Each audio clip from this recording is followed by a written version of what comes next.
Thank you. Hello, my name is Seth Rosen. Please, shut off your cell phones. Try to squeeze towards the center so people who are coming late can find a seat. And do remember to fill out your GDC surveys that you'll get in your email after you've checked in. All right. So as I said, my name's Seth. I'm a systems designer. So this is a level design workshop. Why is there a systems designer up here? Well, for a couple of games that I've worked on, my focus has been on AI behavior outside of combat. On BioShock Infinite, I was part of Liz Squad, which is the team primarily responsible for Elizabeth, who's our companion character. And on that project, I was kind of more of a character designer. I was using level design and systems design to make Liz feel alive. And right now, on Mafia III, I'm working on what we're calling the living world. It's the population and activity of our version of New Orleans in 1968. All right, let's dive in. So games are interactive, right? We're not in the business of throwing something up on screen and just letting the player observe it. We want to draw the player into this experience and make them believe in it, believe that this space is part of a larger world. And environment art is a really huge part of this, but it's static and it mainly deals in history. So how can we add some dynamism to this experience? And one solution, it's the solution I'm personally most excited about, is to add life to your level. Actors inhabiting the space who interact with their surroundings and react to changing conditions and just generally exhibit lifelike behaviors. Now, the lead actor, of course, is the player. And they're probably really the only actor that can actually be considered to be full of life, but we can create the illusion of life for other characters in the world. And ultimately, that's what I'm talking about when I say life in your level. Or to put it another way, a performance of life. Characters, whether they're humans in life or AI in games, are performers. The person sitting next to you, no matter how well they know you, has no idea what's going on in your head by default, or for that matter, that anything's going on. Without performance, we're empty shells. And game AIs definitely start out as empty shells. It's up to us to fill them up with that yolky goodness and create that illusion of life. Fortunately, humans have a pretty good sense of how to perform life. And on top of that, there's actually only one person that we really need to convince that our AIs are alive. It's the person holding the controller. And that's important, actually. Game AI, above all else, should be player-facing. If the player doesn't see their performance, they might as well not be on stage at all. And that's where the bad news comes in. If the performance ever falters, the audience's suspension of disbelief just evaporates. So right out of the gate, scripting an AI's behavior and reactions is pretty much a non-starter. And believe me, we did try on BioShock Infinite. For a long, long time, Liz existed as an AI that was really only functional in the most basic sense of the word. She would follow along and take cover, and that was about it. It was painfully apparent that we had a long way to go before she was a really believable and relatable human character. So we picked an area of the game that would serve as her crucible. It was the beach in Battleship Bay. And our first attempt consisted of a series of triggers that when the player hit them, Liz would go to her next mark, and at each mark, she would play an animation. The results were abysmal, terrible. The biggest issues were how few things she had to do in the space, how poorly she reacted to any moderately irregular player movement, and how much additional scripting we would have to do to make her respond to anything going on. So after demonstrating to ourselves that, yeah, there's just too many rules to being human for scripting to be a viable option, we decided that the only path forward was systems. Right here, I've got a video of Liz making use of some of these systems. I'll get into the details of them a little bit later on. But we could make suggestions to her and let the systems decide what she was going to do rather than being prescriptive about her behaviors. And this is better from a production and robustness standpoint, but it also maps pretty directly onto real-world examples of life and humanity. Our lives proceed according to a series of rules and patterns. And humanity is born of these things. It's a collection of tiny hints to others. We can create a set of systems that act on a character, and these systems describe these rules and patterns. And then these systems continually offer options to the character for the options that they have to do in their behaviors. The result is a performance of infinite duration. And that's kind of what we're going for, because we never want that performance to fall apart. So the next step was to figure out exactly what patterns of behavior we wanted to give Liz and how we were going to spotlight her performance. And as we were figuring this out, our main reference materials were theater, Disney animation, and our own everyday lives. To organize my thinking when I'm kind of figuring out how to give life to a character, I break their behaviors down into 5 categories: activity, idle, conversation, locomotion, and if it's in the game, combat. I break it down this way because there's not one single thing that we're going to do to convince our players that our AI is alive. It's this wide array of behaviors and actions that all sum together communicate life. Now, when our goal is to breathe life into an entire city rather than a single character, the activity and idle categories kind of blur together a little bit, but I think the categories are still useful for kind of figuring out what your approach should be. All right, let's talk about activity. An AI's activity are the behaviors that demonstrate that they take an active interest in their world. They belong in this world, and they have desires and intentions of their own. For Liz, we call this system smart terrain. On Mafia III, it's called world interactions.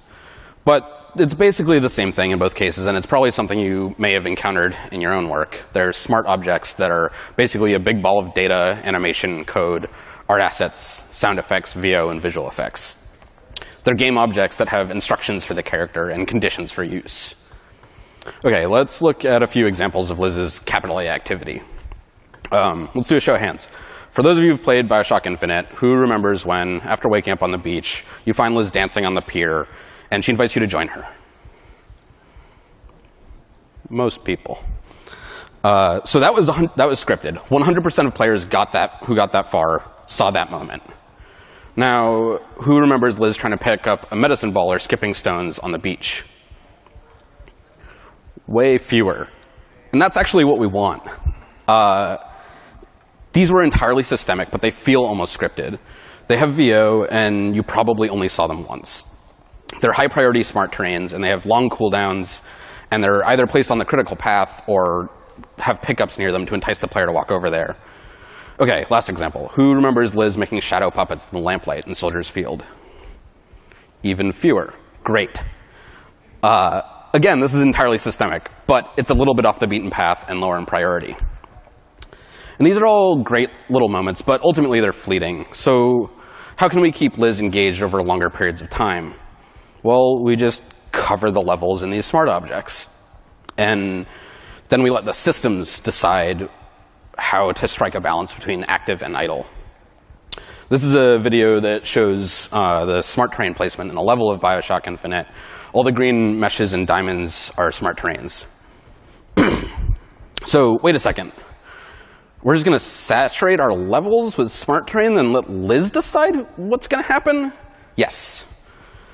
If this is going to work out at all, you have to be comfortable with a little bit of uncertainty. Not everyone's going to see everything, and for each of these smart terrains, sometimes Liz will use it, and sometimes she won't. And you just have to be OK with that. A guaranteed scripted moment is the enemy of interactivity and variety.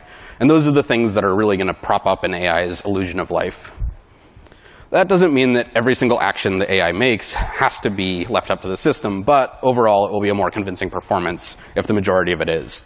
And I think as a player, you really do feel the difference between a scripted setup and something that happens opportunistically, something that the character decides to do and decides to stop doing, too. Liz will dance for eternity if you let her, and after a few minutes, you kind of stop believing in her as a character. You remember that she's just an AI in this game that you're playing. But if you stumble upon something like the skipping stones or shadow puppets, it feels like a stolen moment. It's private and special in some way. And that subconscious notion that not every other player saw what you just saw, I think makes it even more personal and makes the character even more real. Fortunately, whether or not a given player sees any of these systems-driven moments isn't just dumb luck. Liz is not picking things at random out of some weird invisible smart terrain hat. She's using systems, but that doesn't mean that we're surrendering control in the name of robustness. It just means it requires a different approach. The system had rules for which smart terrains to consider, and each smart terrain has data on it that factors into that decision. How desirable it is to use, what direction it can be used from, and how long it goes on cooldown. Combined with the actual placement of these objects in the level, the character is able to make the most natural decision possible in all instances for what activity to perform. And by setting up all this data and tuning our selection criteria, the system drives the character's performance across the entire game, skewing it closer and closer to that ideal of a polished, hand-scripted sequence. For Liz, all of this decision-making was built into her brain. But she's really only concerned with picking the single best option at any given time. On Mafia 3, we're dealing with a whole city, so we need, again, a little bit of a different approach. The interaction manager is our equivalent to Liz's AI. It's a big brain in the sky that collects all of the world interactions in the city, and based on similar types of data, picks a bunch of world interactions to turn on and populate with people from that neighborhood. Once the manager chooses a world interaction, it checks how far away it is from the player and assigns it to one of two buckets, out of sight or in sight. Out of sight is for interactions that are far enough away that we can spawn an AI directly into it and the player won't notice. And in sight is for ones that are closer to the player. They'll try to capture people as they're walking by. And often we'll restrict an interaction to be only available as one or the other. If we say something's out of sight only, then it allows us to bring in large groups of people or large props, like a band or a second line in the street. We can also use out-of-sight interactions to put AIs in places they can't or shouldn't walk to, like a balcony or a porch.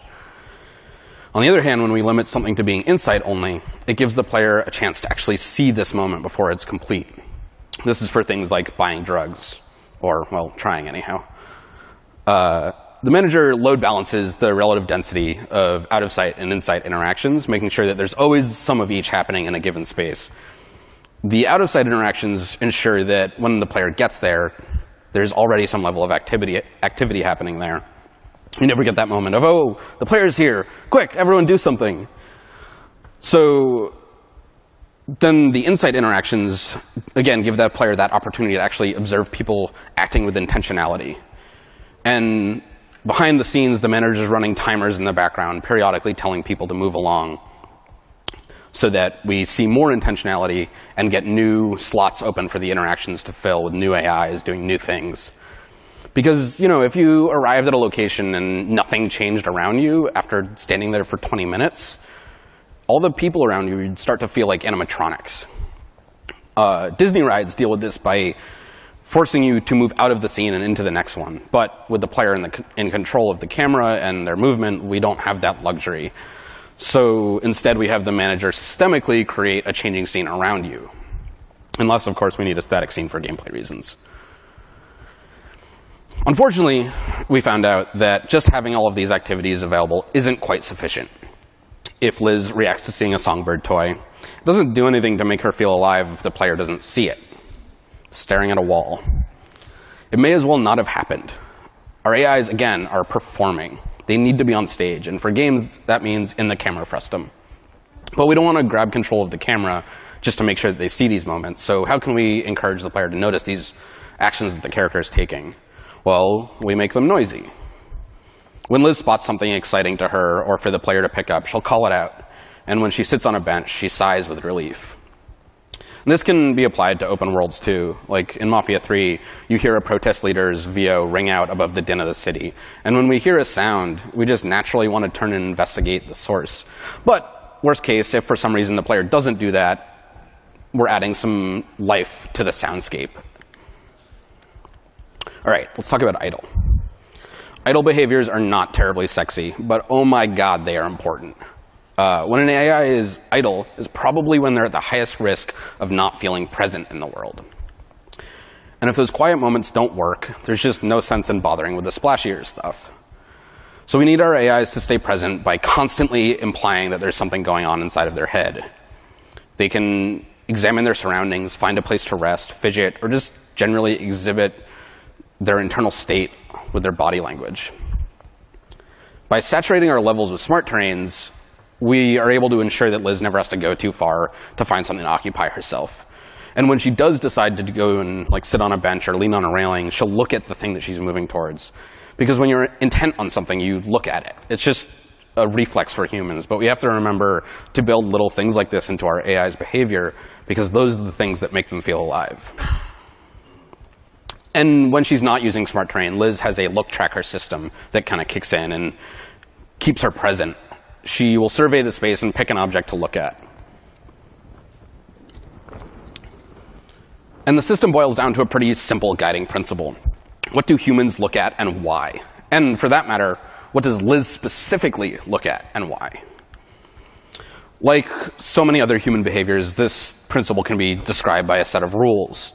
We tend to look at things close by, and we won't look at things that are really, really far away. We don't look at things that are behind us or way above us.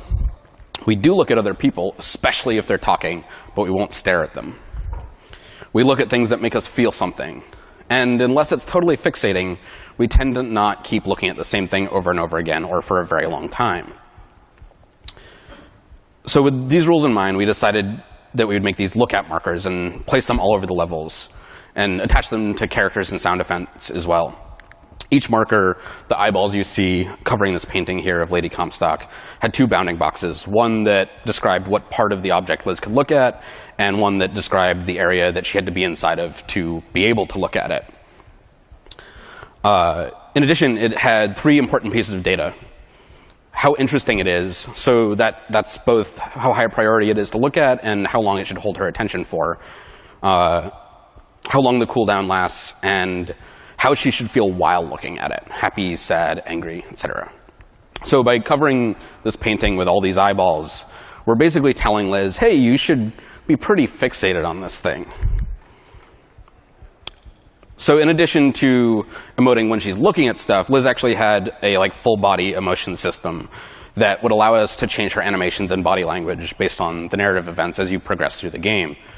These are just a few examples, but you can kind of see how they change her expression and her base pose and her fidgets, and also how willing she is to look at the player. If she's pissed at you, she's upset, she's looking off to the side. By making emotion variants as well of some of the really common idle-style smart terrains, we're able to expand this reflection of her internal state to include some of her actions. Like if she goes and sits on a bench in a huff because she's pissed. All right, so what does this idle category look like for an open world game like Mafia III? Well, it doesn't, kinda. Let me explain. I mentioned earlier that activity and idle blend together for this sort of game.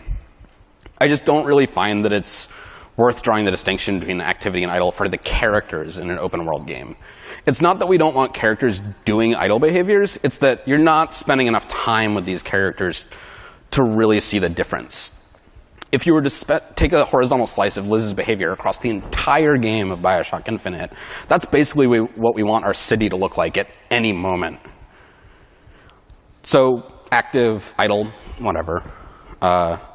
We do need the more mundane stuff so that the more interesting stuff shines, but on an individual basis, AIs basically need to show up, do a micro performance, and be on their way. By the time you come back to them, they're probably gone. And our goal here is to make the city feel alive, bustling, in short. Now, we have probably 100 or more AIs in the space, and that means that we can't exactly afford to have a super intense AI brain helping each character decide if they should be doing an active or idle thing. So we approach it from the other end, by having objects seek out subjects. Billboards will broadcast a look at me event, and nearby AIs will evaluate whether or not they can do that, and if so, turn their head. World interactions spawn people directly into the interaction, or check passersby to see if they can find the right person for the job. And there are global factors that are affecting this search for a participant as well. If it's raining, for example, a reading newspaper interaction will just stop looking for someone, because you don't read a newspaper in the rain. We have global cooldowns as well to kind of keep the city from becoming a broken record where you have racists harassing you constantly, or a busker every 5 feet on Bourbon Street. So idle gets a little bit blurry for characters in an open world game, but I think it's actually crystal clear on a neighborhood level. A neighborhood idles by having an identity, a specific population and type of activity that goes on there. For each area of the city, we're setting up data to determine the demographics there: race, income, age, gender, the density of pedestrians and what types of people they should be: office workers, tourists, junkies, hippies, you name it. The type and frequency of props that we give to pedestrians. Office workers should have a briefcase, maybe. The density and types of world interactions that can appear, which is all the activity and sort of active idle stuff. And last, but certainly not least, whether or not pedestrians have a chance to spawn drunk. As you're moving through this area, droves of civilians are drifting past you, and you're seeing enemies doing criminal activity or whiling away their day. You just kind of gather a sense of what sorts of people are hanging out there and why. And regardless of whether a given AI is using a world interaction, they still need to be present and reactive. Our AIs are constantly sending messages back and forth to each other and evaluating whether or not they should run some reaction behavior. These reactions range from saying hello to someone they're walking by on the street to freaking out because the player's waving their gun around. And a large portion of these reactions are aimed at the player and the actions they take because those are inherently higher visibility, which, again, they're performing. We want them to be on stage. But that said, a neighborhood's pedestrian population and the reactions they have, especially amongst themselves, is also important because it creates this murmur of life behind the activities of the neighborhood. And without this background noise, we run the risk of the player feeling like Truman, everything constructed for their benefit. All right, conversations. When we're in a city, conversations contribute to that background noise, but they're also an important moment of performance for our characters. Firstly, characters should focus naturally when they're in conversation. And humans basically have two modes of attention when we're participating in a conversation, one for when you're the speaker and one for when you're the listener. When you're listening to someone speak, you spend almost all of your time looking at their face.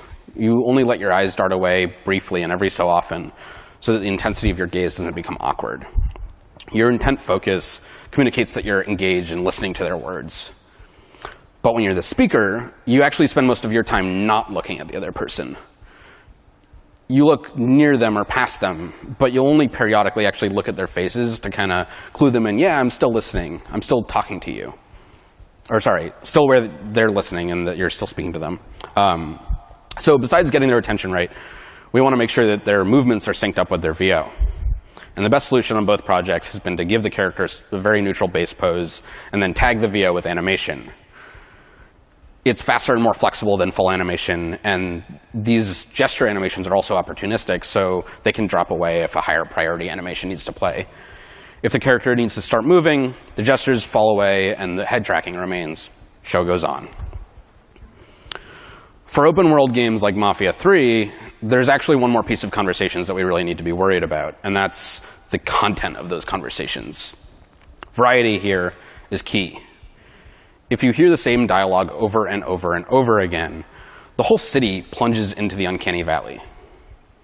And of course, there's some hard limit on the number of lines that can be written and recorded and mastered and implemented, so we mix and match. The player is going to be spending a lot of hours, and in all likelihood, they're going to hear the same line twice. We just can't beat those odds. But if we structure our dialogue as A-B style conversations, then we have a pretty good chance of at least having a different response the second time they hear that line. So by organizing our ambient conversation lines into these two buckets, where A lines are statements and are categorized by the types of responses that are reasonable to have for the other person, positive, negative, neutral, or laughter, and then the B lines are played based on which bucket of A line we selected, we're able to get a little bit better variety, a little bit better bang for our buck. Locomotion. Locomotion is mainly an issue for characters that you're going to be spending a lot of time with. For more transient characters like pedestrians in an open world game, they mostly just need to not look like idiots. As long as they avoid other people and avoid obstacles and stop to wait before they cross the street, we're pretty much golden. However, for companion characters like Liz, where you're going to be spending upwards of 10 hours with them, it's a little bit more complicated. All right, so for that kind of character, we need to get them on stage, right? Locomotion provides the backbone of getting them onto the screen. Initially, we had Liz following the player everywhere they went, but in early playtests, we were finding that the player would lose track of her basically immediately and then spin in circles trying to find her. And we didn't want to just teleport her around to keep her reliably with the player. That creepy Watson effect kills her as a living physical thing immediately.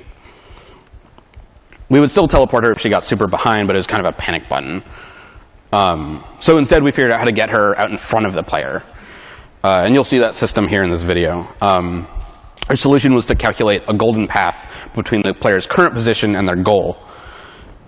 Because Liz had this advanced knowledge of the rough path that she would have to take, she was less tightly bound to the player. She could be a little bit more tolerant of changes to direction or speed, and she would always know where to go if she needed to walk out in front of the player and wait for them.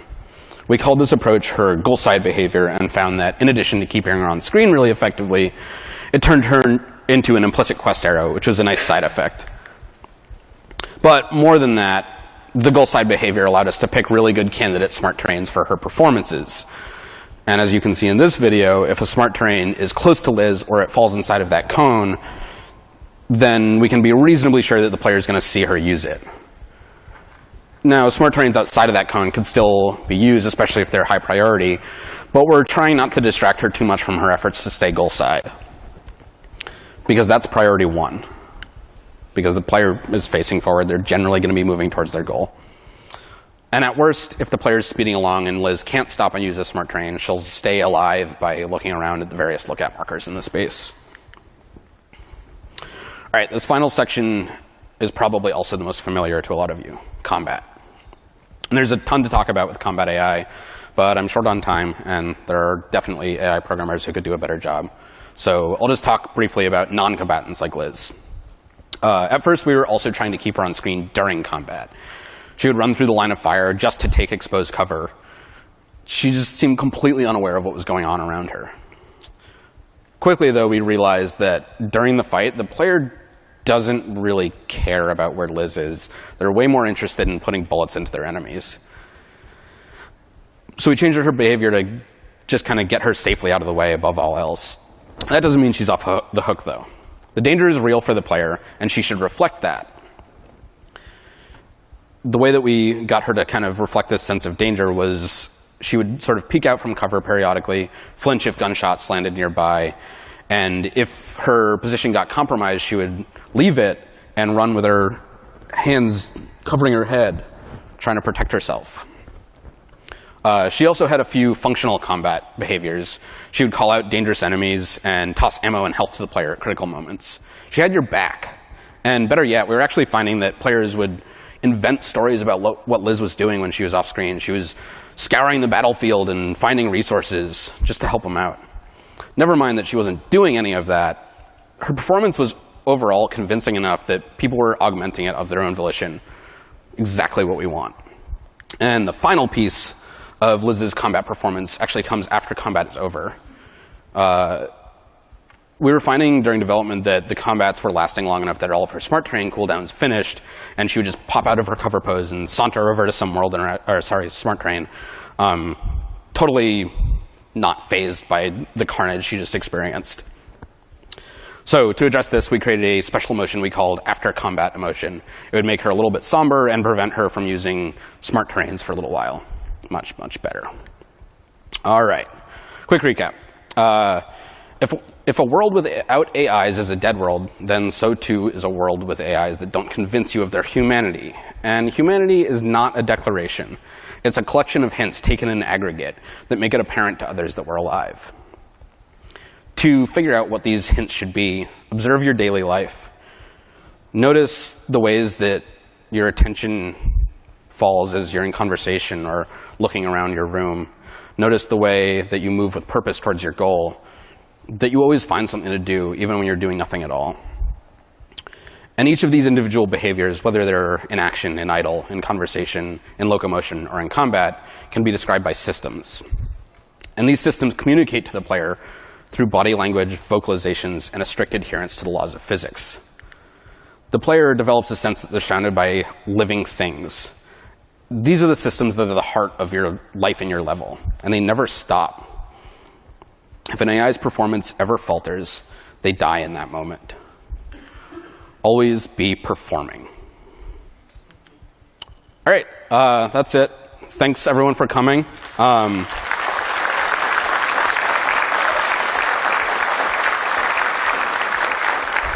If you do want to see some other really great talks that are about similar topics, check these three out.